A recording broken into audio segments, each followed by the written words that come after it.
My wife survived cancer and made it look like a joke, and now she thinks it's time to live life to the fullest, so she asked me for a hall pass to sleep with whoever she wants, and I wish she was joking, but she's serious about it. My wife, 51F, and I, 54M, have been married since 2001 and together since 1999.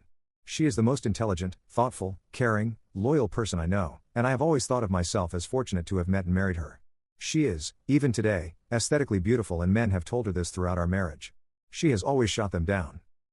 Earlier this year, she was diagnosed with uterine cancer, stage 1, and had a full hysterectomy. I was never concerned about the cancer. It was diagnosed early, dealt with quickly, and she made a full recovery. I took time off work to look after her after the surgery, and all seemed well. There were some to be expected emotional instances on her part, and although I am not an emotional person, we dealt with them together. After her recovery, she was insistent that we start living life to the fullest and took a 10-day trip to Europe, followed by a trip to Belize. We also have a trip to the UK and Spain/Portugal later this year. I am fine with these things, building memories and crossing bucket list adventures off our list. I also understand that these are a result of feeling fragile on her part. She also took up yoga, swimming, and healthy cooking classes. I was fully on board until last week. Last week she came home from work and told me she wanted a hall pass. A one-time opportunity for her to have intercourse with someone else besides me. She said that since her cancer diagnosis, her outlook on life has changed and she doesn't want to be handcuffed from doing things she wants to. She explained that there is this guy at her work that she has always had some attraction to. He is leaving the company and she will never see him again, so this is the perfect opportunity to sleep with someone else. She said that I could say no, of course, but that she would be mad/disappointed at me for an indeterminate amount of time, and that it would be confirmation of my male toxicity and insecurity. I don't consider myself to be toxic, and if not wanting your wife of 20+ years to have intercourse with someone else is insecure, then I guess I am insecure. I told her that I appreciated her talking to me about this, but approval via coercion is not approval. I also said that I do not appreciate her language in describing my, as of yet, unknown reaction to this very large issue that could affect the rest of our marriage/life. I got up in the morning. She basically said that she was sorry for putting such a large decision solely on my shoulders, and that to help she was taking the decision away from me. She booked a hotel near where her coworkers are having a party/send-off for this guy, and she would spend the night there, with him, and hope that I would be here when she got back. That she would answer any questions I have about the night after it happened, but not before. She will not tell me who he is or anything about him because she knows me too well, and that I will dwell and obsess over him, and that would make it too real for me, which is pretty accurate. Her POV is that the less I know the better, which contradicts the offer to tell me anything I want to know after it happened. I think she knows I won't want to know/ask anything, or she simply will not tell me. Part of me thinks, at least she has been honest with me, and she has been through a lot since finding out she had cancer, so maybe I should just let it happen. I certainly have no concept of what she went through, so I cannot dismiss how this affected her mental state/outlook on life. Part of me wants to put my foot down and say this is not going to happen and deal with those consequences when they happen. Her BFF called me callous for even suggesting that I wouldn't let it happen, because I have no idea what she went through. I find it hard to believe that she is okay with the possibility of throwing away 20+ years of marriage over some guy that she has had no relationship with outside of work, and that I should just call her bluff. Maybe she thinks similarly that I won't throw away the marriage because of one encounter. I just don't know what to do. I empathize with her, and then an instant later I am angry with her. Part of me wants to know who this guy is. What does he look like? What has he got that is so enthralling for her? Is he just a safe option? Is he married? Does his wife know? Would I be a callous jerk for saying no? What can I do besides walking away? Update 1. I received a ton of advice that I couldn't possibly respond to. I do appreciate the people who took time to offer advice in the comments or via PM. It has been an exhausting couple of days. I was hoping that my opposition to her plans would give her pause, but unfortunately that did not happen. I said I am a hard no, and I am not sure how I will feel about you, if you go ahead with it. I was met once again with "this is for me, it will be one time, what can I say to help you deal with it, you'll get over it, we were meant to be regardless of the situation" remarks leading up to Saturday. She left Saturday, ostensibly to meet her coworkers, but in reality screw the guy. I asked her to text me when she was leaving for the bar, and when she did I asked her if she was really going to go through with this. After her response, "I am not answering any more questions tonight, I will see you tomorrow." I blocked my wife. Then I did something either stupid or brilliant. I went to the bar where the get-together was happening. Well, not the bar, but a transit bench across the street. I waited for a long time. It was running through my mind the leading up to this event, that I need to know who this guy was, maybe to compare myself against him. To see what he had that I do not. It was driving me crazy not knowing who he was and what was so special about him that she would ruin a marriage for. After what seemed like eternity, a woman that I recognized from my wife's office left the bar and got in a cab. Soon other people started filing out and a whole group came out and people were hugging a man and shaking his hand. I assumed that I had my guy. I didn't see my wife and had a brief thought that maybe she called it all off. I unblocked her and there were no messages. Everyone said their goodbyes and left. Dude was standing outside for a few minutes and then my wife came out. She looked around, took his hand and started walking away together. Of all the emotions I went through, trepidation, sadness, anger, it was disgust that really encapsulated the event for me. This guy was short, fat, and bald, all the things I cannot compete with. Ultimately, I felt like a pervert for watching from a distance.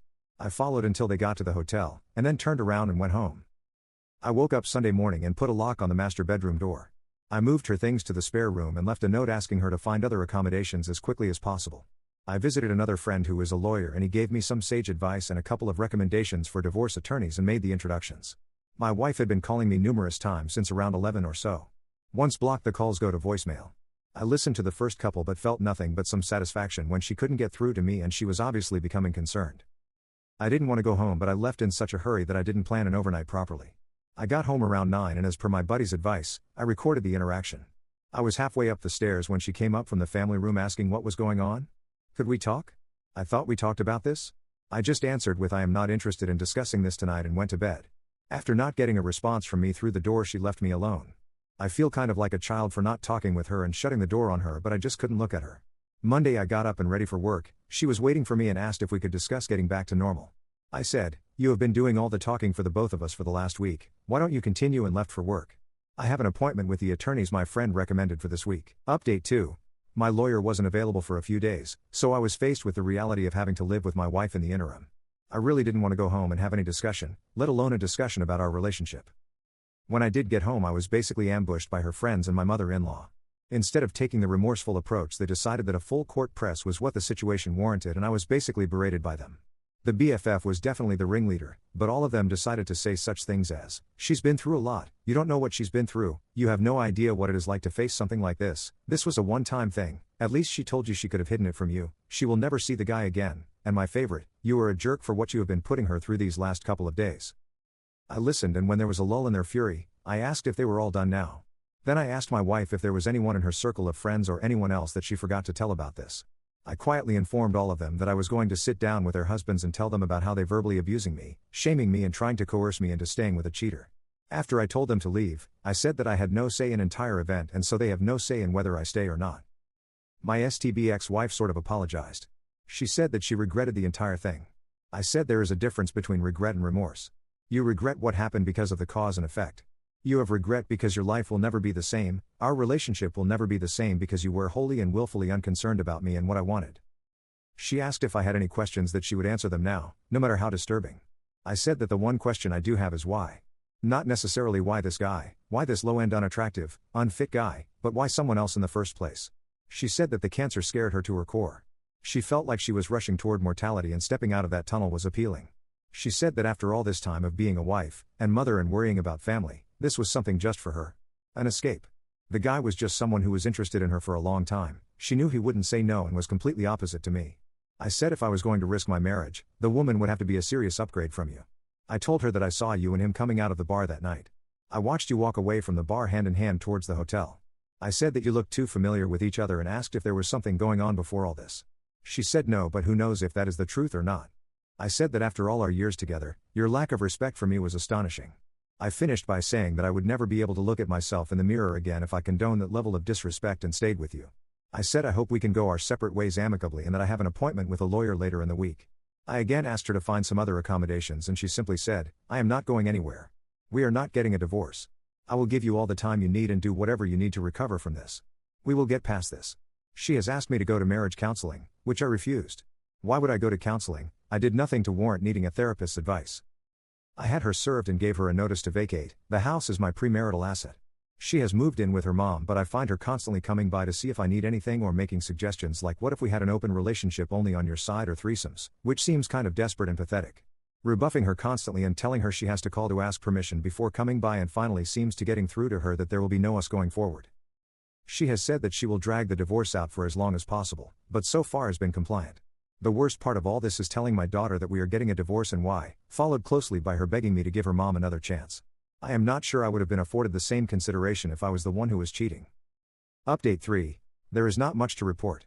We are in the process of getting a divorce, however where we live, we must be legally separated for 1 year. My STBXW has said that she will give me whatever I want in the divorce if I agree to attend marriage counseling, but I am not interested. There was a bit of back and forth while we worked out what separation looks like in everyday life from this point forward. As a result, we have only just agreed to the confines of the legal separation, so as we move towards defining the divorce language, maybe my stance may change. The house was a premarital asset, so she has no claim to it. The only things she could go after are my pension, vehicles and vacation property, but I would counter that she has lived rent-free for 20 plus years and has her own money plus inheritance from her father. I may have offer a top-up in retirement as she was a stay-at-home mom while our daughter was young, but that would be the most at this point. I received a lot of messages about her friend group and my daughter, so I will clear up any misconceptions now. My daughter isn't taking her mother's side. She has always been a mama's girl, but she is very unhappy with her mom right now. Her initial reaction was just shock and held out hope that we would work through any issues and stay together. Now she accepts that is not going to happen. She has been limiting her interactions with her, but at the end of the day, she is still her mom. The friend group husbands were upset at the level of complicity of their wives in aiding and abetting the contact/cheating and made them cut off my wife, but that seems to have been forgotten at this point. The BFF was the ringleader and seems to have taken perverse pleasure in actively creating scenarios where they would be in contact. At the very least encouraging to the point of causing her husband to question her motives. It turns out she didn't like me at all and this was her way of sticking it to me. I guess she wins. The BFF's husband said that there was some explicit texting in his wife's messages but said he is dealing with it. We did meet up with him being apologetic for his wife's complicity, but it is not his fault and just want to move on. I have decided not to date anyone for a while. I will not be getting married ever again. So that is it. I doubt I will post again unless she wins the lottery and I find it my heart to forgive her.